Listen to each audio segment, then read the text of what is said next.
You're taking the quilt back to the mall this summer. Yes, we are. We're going to take the quilt to DC for a couple of reasons. Number one, we're there for the Smithsonian Folklife Festival at the end of June and the first part of July. And then number two, we have every intention of supporting AIDS 2012 with the quilt on the mall in DC and throughout the Capitol. And AIDS 2012 is the International AIDS Conference, which is coming to the United States for the first time in 20-odd years, Wow. Which is amazing, thanks to some incredible advocacy that lifted the travel ban. So it's been since 1996 that the entire quilt was laid out on the National Mall?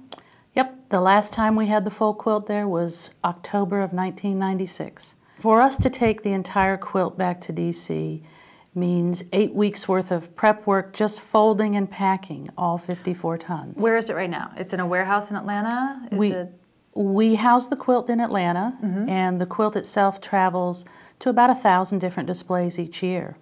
So we're very used to folding, packing, unfolding, and sending it out on the road. All at once, all in trucks, that's a big undertaking. What role can the quilt play in convincing the world that we can end AIDS and in helping us to end AIDS? I think that the quilt is like no other instrument on earth.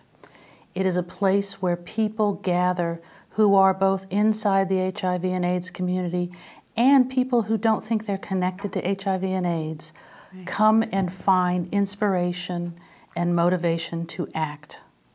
And I think that art as advocacy is essential. It's amazing that we are 30 years into this epidemic, and one of the driving factors around why people don't get tested, don't go ahead and have access to care is about stigma. Stigma, shame, and phobia. And what the quilt does, it breaks down those barriers. And the quilt can do that because it is by the people, for the people. It's the most democratic memorial ever created. And it is global, and it speaks to a global audience, and it speaks to a domestic audience, and it is both homage and harbinger.